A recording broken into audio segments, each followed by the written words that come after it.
அன்புள்ள YouTube channel உங்களை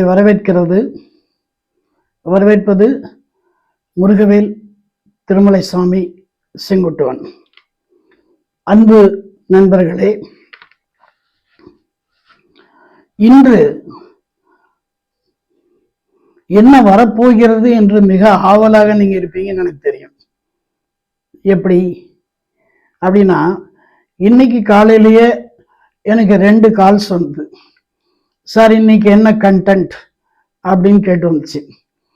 அந்த கண்டென்ட் நம்ம காலையிலேயே சொல்லிட்டோம்னா சஸ்பென்ஸ் போயிடும் இல்லையா? அதனால அவங்ககிட்ட அந்த கண்டென்ட் என்னன்னு சொல்லலை. But very beautiful content. உங்களுக்கு எச்சரிக்கையான கமெண்ட், உங்களுக்கு எச்சரிக்கை. நேற்று வந்து திருடர்களே ஜாக்கிரதைன்னு போட்டிருந்தேன். இன்னைக்கு ஹவுஸ் ஓனர்களே ஜாக்கிரதை, ஹவுஸ் ஓனர்களே ஜாக்கிரதை. இந்த தலைப்புல இன்னைக்கு என்னன்னு பார்ப்போம். ஒரு நல்ல பெரிய காலனி, பெரிய அவென்யூன்னு சொல்லலாம். எல்லாமே 15 சென்ட்ல இடம். அதுக்குள்ள சின்ன சின்ன பங்களா, பெரிய பங்களா, சின்ன பங்களா, அப்படி நிறைய கட்டியிருக்காங்க. அதுல என்னன்னா, ஒரு வீட்டுல என்ன நடந்தாலும் அடுத்த வீட்டுக்காரன் பார்க்க மாட்டான், கவலைப்பட மாட்டான். புரிஞ்சுதா? ஒரு வீட்டுல என்ன நடக்குதோ அதை பத்தி அடுத்த வீட்டுக்காரனுக்கு கவலை இல்லை. ஒரு 5-6 நாள் கழிச்சு 2 பேரும் எதுக்கான மீட் பண்ணிக்குவாங்க. ஹலோ, ஹவ் ஆர் யூ அப்படின்னு கேட்பாங்க.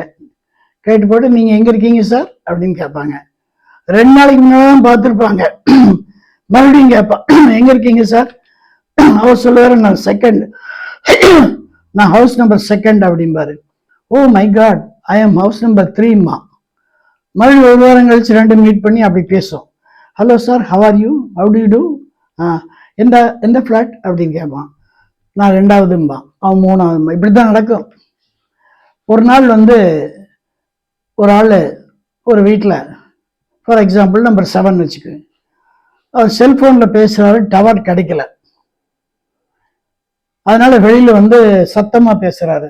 ஆமா ஆமா ஆமா ஆமா எனக்கு டிரான்ஸ்ஃபர் ஆயிடுச்சு, ஆமா ஆமா எனக்கு டிரான்ஸ்ஃபர் ஆயிடுச்சு, இன்னும் ஒரு 4-5 நாள்ல ஷிஃப்ட் பண்ணிடுவேன், வீடெல்லாம் பார்த்தாச்சு, ஆமா ஆமா அந்த கூட்ஸ் எல்லாம் எடுக்கிறதுக்கெல்லாம் நான் ஏற்பாடு பண்ணியிருக்கேன், கூட்ஸ் எல்லாம் எடுக்கிறதுக்கு ஏற்பாடு பண்ணியிருக்கேன் அப்படின்னு சொல்லி அவர் சொல்ல. இன்னும் 2-3 நாள்ல கிளம்பிடுவோம், பட் சாமானம் எல்லாம் முதல்ல அனுப்பிச்சிடலான்னு நினைக்கிறேன், கொஞ்சம் சாமானத்தை மட்டும் வச்சுட்டு எங்க கார்ல கொண்டு வந்துடலாம், மிச்சத்தெல்லாம் பெரியசெல்லாம் அனுப்பிச்சிடலாம்னு நினைச்சிட்டு இருக்கேன். ஆமா ஆமா ஆமா ஆமா ரைட் ரைட் ரைட் ரைட் தேங்க்யூன்னு சத்தம் போட்டு சொல்றாரு. இது என்னடான்னா, பக்கத்து வீட்டில் ஒரு அம்மா ஜன்னல்ல நின்றுட்டு கேட்டுட்டு இருக்கு.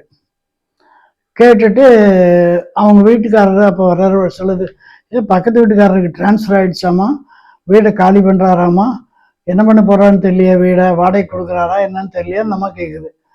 ஆமா ஆமாம்மா நம்ம பேசிக்கலாம் அப்படின்னு சொல்ற. அப்படி நெக்ஸ்ட் டே காலையில ஒருத்தன் பப்பாளி பழம் வித்துட்டு வரான். பப்பாளி பழம் வித்துட்டு வரும்போது அந்த முன்னால நேற்று செல்போன்ல பேசின வீட்டுக்கு முன்னால் நிற்கிறான். நின்னா அந்த பப்பாளி பழம், ஐயா பப்பாளி பழங்கிறான். வந்தோடனே என்ன விலைங்கிறாரு. அவர் கிலோ 30 ரூபாய்ங்கிறான். அவர் யோசிக்கிறார், என்னடா கிலோ 60 ரூபாய்க்கு விற்கிறானுங்க, இவர் 30ங்க.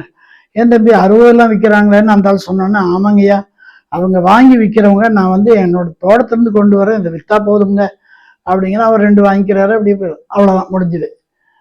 அப்புறம் பக்கத்து வீட்டுக்காரம்மா அப்படி வருது. வந்தோடனே என்ன சார்னு, ஆமாம் நாங்கள் டிரான்ஸ்ஃபர் ஆகிட்டாங்க, நான் கிளம்புறேங்க, சாமானமெல்லாம் எடுத்துகிட்டு போகிறதுக்கு எல்லாம் ஏற்பாடு பண்ணியிருக்கேங்க அப்படின்னு சொல்கிறார்.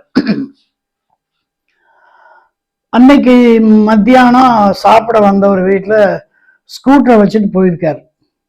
உள்ளே வந்து சாப்பிட்டுட்டு வெளியே வந்து பார்க்கும்போது ஸ்கூட்டரை காணோம். எப்படி இருக்கும்?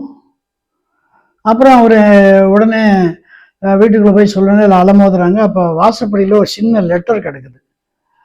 அதில் வந்து, அன்புள்ள ஐயா மன்னிக்கவும், என்னுடைய மனைவிக்கு வந்து ரொம்ப உடல்நிலை சரியில்லை, நான் டாக்டர்கிட்ட கூட்டிகிட்டு போகிறேன், எனக்கு வேறு வாகனம் கிடைக்கல, உங்கள் வண்டி தான் இருந்தது, சாவி இருந்தது, நான் எடுத்துகிட்டு போயிட்டேன், மன்னிச்சுக்கோங்க, நான் இன்னைக்கு சாயந்தரம் அதை கொண்டு வந்து வச்சிருவேன் அப்படின்னு அவன் சொல்லிட்டு போயிருக்கான். அந்த வீட்டில் என்ன சொல்கிறாங்க, எந்த திருடின பொருளை கொண்டு வந்து வைக்க போகிறோம் போங்க அப்படின்னு அந்த அம்மா சொல்லுது. அப்புறம் அந்த ஆள் ஒரு யோசனையோடு உள்ளே போயிடுறாரு. போனோன்னே வரல, வண்டி வரல. அடுத்த நாள் மத்தியானம் எல்லாம் அமைதியாக சாப்பிட்டுட்டு வெளியே வந்து பார்க்கும்போது வண்டி இருக்கும்போது வண்டியில் ஒரு டேக் இருக்கு. டேக்கில் பார்த்தா ஒரு 6 டிக்கெட் இருக்கு. 6 டிக்கெட்டும் பெரிய இதில் இப்போ ப்ரூக்ஃபீல்டுன்னு வச்சுக்கோங்க, அந்த மாதிரி பெரிய தேட்டரில் நல்ல பாக்ஸ் டிக்கெட் 6, ஒவ்வொரு டிக்கெட்டும் 450 ரூபா அந்த மாதிரி இருக்கு. அப்புறம் அவருக்கு அதில் ஒரு லெட்டர், ஐயா சிரமத்துக்கு மன்னிக்கவும், நான் வந்து கொண்டு வந்து கொடுத்துட்டேன், அதுக்கு நன்றி கடனா சினிமாவுக்கு செகண்ட் ஷோவுக்கு ஒரு 6 டிக்கெட் அனுப்பிச்சிருக்கேன், ஐயா தயவு செஞ்சு அதை என்ஜாய் பண்ணணும் அப்படின்னு சொல்லி எடுத்து வச்சிருக்கேன். அவருக்கு ஒரே சந்தோஷம். வீட்டில் போகிறாரு, காட்டுறாரு, குழந்தைங்கள்லாம் வர்றாங்க. அன்றைக்கி நைட் எல்லாம் கிளம்புறாங்க. ஒரு 5 செகண்ட் ஷோ தானே, 7:30 மணி இருக்கும். 7:30 மணி 7 மணிக்கு 8 மணிக்கு கிளம்புறாங்க. 9 மணிக்கு என்ன ஒரு ஷோ போல் இருக்குது, கிளம்புறாங்க. கிளம்பி ஒரு 10 நிமிஷம் கழிச்சு ஒரு டெம்போ வருது. டெம்போ வந்து நிற்கிது. நீட்டாக உள்ளே போகிறாங்க, எல்லாத்தையும் காலி பண்ணுறானுங்க, எடுத்து வைக்கிறாங்களா. 5 நிமிஷம் தான். டப்பு டப்பு டப்பு டப்புன்னு எடுத்து வச்சுறாங்க, வெளியே போட்டுறாங்க. ஐயா மிக்க நன்றி எழுதி டேக்கை போட்டுட்டு வண்டி போயிடுது.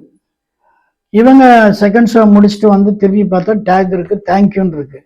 என்னடா தேங்க்யூன்னு சொல்லி கதவை திறந்து பார்க்குறாங்க, உள்ளுக்குள்ள ஒன்றுமே இல்லை, எல்லாம் போயிடுச்சு. ஆகவே வீட்டில் குடியிருப்பவர்களே உஷாரா இருங்க. டெலிஃபோன் பேசும்போது ஜாக்கிரதையாக பேசுங்க, வீட்டுக்குள்ளே பேசுங்க. பேசுகிறத தயவு செஞ்சு வெளியே சொல்லாதீங்க.